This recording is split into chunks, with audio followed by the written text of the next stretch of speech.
Dans cette vidéo, nous allons voir différents types de réactions chimiques. Les deux premières que nous allons regarder, c'est ce qu'on appelle des réactions de synthèse et des réactions de décomposition. Alors, voyons voir. Nous avons ici une réaction de synthèse. Qu'est-ce que c'est? C'est lorsqu'il y a deux composés assez simples qui sont regroupés ensemble par une réaction chimique et va former une plus grosse molécule. Voyons voir quelques exemples. Si nous avons du fer, qui est un solide en contact avec l'oxygène, on peut aussi avoir un catalyseur qui accélère la réaction. On se retrouve avec un nouveau composé qui est un oxyde de fer. Maintenant, cet oxyde de fer est un solide et a tendance à être rougeâtre comme composé. Et qu'est-ce qui est rougeâtre et contient du fer? C'est ce que nous avons, on appelle ça de la rouille. De la rouille est une nouvelle substance créée à partir de l'oxygène et du fer. Maintenant, autre exemple. Nous avons vu tout à l'heure que si nous avons deux gaz ici et ces deux gaz forment de l'eau. Maintenant, ici, on a deux composés ou deux molécules plus simples qui vont former un composé beaucoup plus complexe et donc une grosse molécule. On a donc une réaction de synthèse. Maintenant, lorsqu'on a une réaction de décomposition, c'est l'inverse. Comment est-ce que ça fonctionne? Nous avons une plus grosse molécule qui se divise en molécules plus petites. La réaction qu'on a ici, c'est un acide carbonique qui est en solution aqueuse et on obtient un dioxyde de carbone gazeux et de l'eau. Cette réaction ici, on peut le voir dans les boissons gazeuses, par exemple lorsqu'on utilise ou même de l'eau gazéifiée. Si on a de l'eau gazéifiée, à l'intérieur de celui-ci, il y a un acide faible qui est l'acide carbonique. Et lorsqu'on diminue la pression, qu'est-ce qui arrive? C'est que des petites bulles de dioxyde de carbone vont être créées. On voit ces petites bulles qui montent en haut du verre. Ça ici, c'est un gaz. Et on a l'eau qui est ici. Donc, on a une composée qui est aqueuse, lorsque la bouteille elle est fermée. Lorsqu'on l'ouvre, la pression plus basse permet à ce dioxyde de carbone, dans un changement d'environnement, de pouvoir relâcher le gaz et avoir de l'eau. Ici, réaction de décomposition. On a un solide ici avec une très grosse molécule. On a ici deux molécules avec 7 carbone, 5 hydrogène, 3 azote et 6 oxygène. Et lorsqu'il y a une réaction, ce solide va créer 4 différents produits. Il y a l'azote, l'eau et le monoxyde de carbone qui sont les 3 des gaz. Et ici, il y a le carbone qui est solide. Donc, si on regarde, la dimension de ceci est très petit et on se retrouve avec un solide qui est transformé en un gaz qui a un plus grand volume. Et c'est pour ça qu'il y a une explosion. Lorsque ce solide doit prendre de la place pour faire de la place au gaz, il y a l'explosion qu'on peut utiliser dans notre société. C'est un peu le même principe avec la dynamite, où il y a un composé dans lequel, lorsqu'il y a une explosion, le gaz prend plus d'espace que le solide dans le réactif, et donc on a une explosion. Dans un instant, nous allons parler des deux prochaines réactions chimiques, et ceux-ci seront des réactions de déplacement simple et des réactions de déplacement double. Dans un instant, je reviens. Dans les réactions de déplacement simple, qu'est-ce que nous avons? Nous avons, par exemple, ici le sodium, qui est un métal, qui est un élément seul. Celui-ci va entrer en interaction avec un composé. Ici, nous avons l'eau. Et qu'est-ce qui va arriver? C'est que le sodium a une très grande réactivité par rapport à l'hydrogène. Et donc, le sodium ici va s'associer avec un hydroxyde, donc un oxygène et un hydrogène, et repousser un des hydrogènes.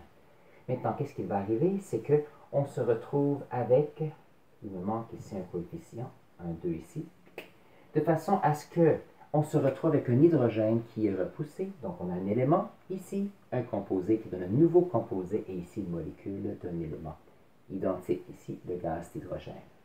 Si nous avons par exemple le magnésium qui est solide, et que celui-ci est mis en contact avec ici un acide fluorhydrique, qu'est-ce qui va arriver? Encore, le magnésium va entrer en contact avec ce composé, est plus réactif que l'hydrogène, et donc qu'est-ce qui va arriver? Il va repousser l'hydrogène qui va se retrouver seul et former un gaz. Et ici, on a le magnésium qui fait un nouveau composé. Maintenant, ici, on a deux exemples où l'hydrogène est créé. Voyons voir. Il arrive qu'il y a des mines dans lesquelles il y a de l'argent. Et qu'est-ce qu'on fait? C'est qu'on utilise des nitrates pour retirer l'argent d'un minerai. Et ce qui est intéressant, c'est que cet nitrate d'argent, ici, contient l'élément que nous voulons avoir. On inclut du cuivre dans la solution. Et qu'est-ce qui va arriver? C'est que le cuivre est plus agressif que l'argent dans la molécule. Et donc, le cuivre va s'associer avec les nitrates. Qu'est-ce qui va arriver avec l'argent? L'argent est repoussé et on se retrouve avec l'élément d'argent qui se retrouve seul, qui est un solide. Et ça, c'est bon pour l'économie et pour cette mine, par exemple. Donc ici, on a un élément qui entre en contact avec une molécule, crée une nouvelle molécule et nous permet d'avoir un nouvel élément qui était inclus précédemment dans la molécule. Ça, c'est ce qu'on appelle des réactions de déplacement simples. Alors, lorsque nous avons des réactions chimiques, il faut considérer que ce n'est pas tous les éléments qui réagissent de la même façon avec l'un et l'autre. Alors, il y a ce qu'on appelle la série de réactivité des métaux qui nous aide beaucoup. Alors, la série ici, si on regarde, nous montre qu'il y a une série d'éléments ici. Alors, j'ai indiqué, alors ici, le lithium est très réactif, le potassium. Et puis, on descend ici jusqu'à l'argent. On se retrouve avec un élément qui est très peu réactif. Et ça, c'est important lorsqu'on fait des réactions chimiques. Voyons voir.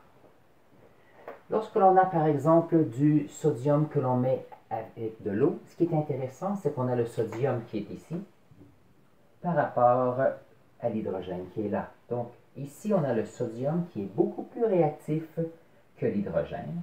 Alors, qu'est-ce qui va arriver? C'est que on a ici le sodium qui va réagir avec de l'eau et faire de nouveaux composés. Si nous avons le zinc dans le sulfate de cuivre, qu'est-ce qui va arriver? Voyons voir. On a ici le zinc et le cuivre. Regardons voir. On a le cuivre et le zinc. Le zinc, beaucoup plus réactif que le cuivre. Il y aura donc ici une réaction qui va arriver. Par exemple, si moi je décidais d'avoir un nitrate de cuivre ici avec lequel on mélange de l'argent, qu'est-ce qui arriverait? La réponse serait il n'y aurait aucun changement. Pourquoi est-ce que c'est comme ça? Voyons voir. Si on regarde l'argent qui est ici, l'argent étant ici dans le bas de notre tableau et notre cuivre est ici. Nous avons donc le cuivre qui est beaucoup plus réactif que l'argent. Alors ici, l'argent n'a aucune chance. L'argent va rester avec lui-même et donc il n'y aura aucune réaction. C'est comme ça. Alors, si on veut savoir pourquoi une réaction réagit, il y a une réaction qui est produite comparée à d'autres moments où il n'y a aucune réaction, notre série de réactivité ici des éléments ou des métaux va nous aider. C'est quand même intéressant de considérer cela lorsqu'on réfléchit à nos réactions chimiques. En ce qui concerne les réactions de déplacement double, voyons voir ce qui se passe. Ici, on n'a pas un élément et un composé, mais on a deux composés. Donc ici, on a l'hydroxyde de sodium ainsi que le sulfate de cuivre. Alors ici, qu'est-ce qui arrive? C'est que seuls les composés sont très stables. Par contre, on se retrouve avec une compétition entre les composés, pas entre les composés, excusez, mais entre les ions positifs ici. Le sodium va prendre la place du cuivre avec le sulfate et le cuivre va prendre la place du sodium dans l'hydroxyde. Ça, c'est une question d'affinité. Donc, à l'intérieur des molécules, il y a une certaine énergie chimique et celle-ci veut se stabiliser. Lorsqu'on met les deux ensemble, il y aura une réduction de l'énergie chimique emmagasinée et donc on se retrouve avec deux nouveaux composés.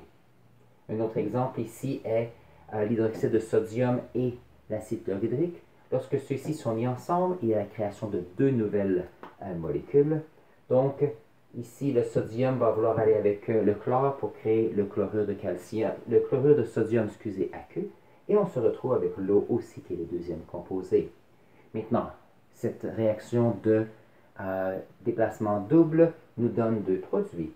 Nous avons une base et un acide ici. Donc, en plus d'être une réaction de déplacement double, c'est aussi une réaction de neutralisation. Nous allons voir cela dans les vidéos qui vont suivre. Neutralisation. Pourquoi est-ce que c'est une neutralisation? C'est qu'on a ici une base qui est très réactive, un acide qui est très réactif, mais lorsqu'on a mis ensemble les deux, on se retrouve de l'eau et un sel. Voyons voir un résumé de ce que nous avons vu avec les réactions chimiques. Nous avons vu qu'il y a des réactions chimiques de synthèse, et lorsqu'on a de synthèse, qu'est-ce qu'on a? On a deux réactifs qui vont donner un produit final. Donc, par exemple, nous avons notre gaz d'hydrogène et d'oxygène, et lorsqu'ils sont mis ensemble, nous permet d'avoir de l'eau comme déchet ou comme produit, et de l'énergie produite. En ce qui concerne les réactions de décomposition, nous avons une molécule plus grosse qui se divise en deux plus petites. Nous avons donc ici, par exemple, de l'eau. Lorsqu'on leur met de l'énergie dans celui-ci, on appelle ce processus de l'électrolyse. Ça nous permet d'avoir ici deux gaz. Maintenant, ça c'est intéressant parce que lorsqu'on parle de voyages spatiaux, si on peut trouver un endroit où il y a de l'eau, avec le soleil ou l'énergie, on peut créer de l'hydrogène et de l'oxygène. Et ça c'est important parce que l'oxygène est important pour les humains, pour la respiration, et l'hydrogène comme source d'énergie. Un autre type de réaction, c'est les réactions de déplacement simple. Et ça ici, qu'est-ce que c'est? C'est que nous avons souvent un élément qui entre en contact avec un composé et il y a ici une interaction. Et qu'est-ce qui arrive? C'est que on a ici souvent le métal qui va réagir avec le cation ici du composé et obtenir un nouveau composé et un élément de surplus. Par exemple, lorsqu'on met le sodium dans l'eau, on obtient notre hydroxyde de sodium et le gaz d'hydrogène. Un autre aussi, c'est les réactions de déplacement double. Alors ici, qu'est-ce qu'on a? On a deux molécules qui, lorsqu'ils sont ensemble, alors AB et CD, il y a un échange en ce qui concerne les cations. Alors ça, c'est comme ça que j'aime bien le voir. Donc le A va aller avec l'anion D, et ici, le cation C va aller avec l'anion B. Donc, par exemple, on a fait ça en classe, la réaction entre l'hydroxyde de sodium et le sulfate de cuivre nous donne un précipité qui est l'hydroxyde de cuivre, ainsi qu'une solution aqueuse de sulfate d'azote. Donc ça, c'est en résumé les grands points en ce qui concerne les types de réactions chimiques. Alors, passez une belle journée.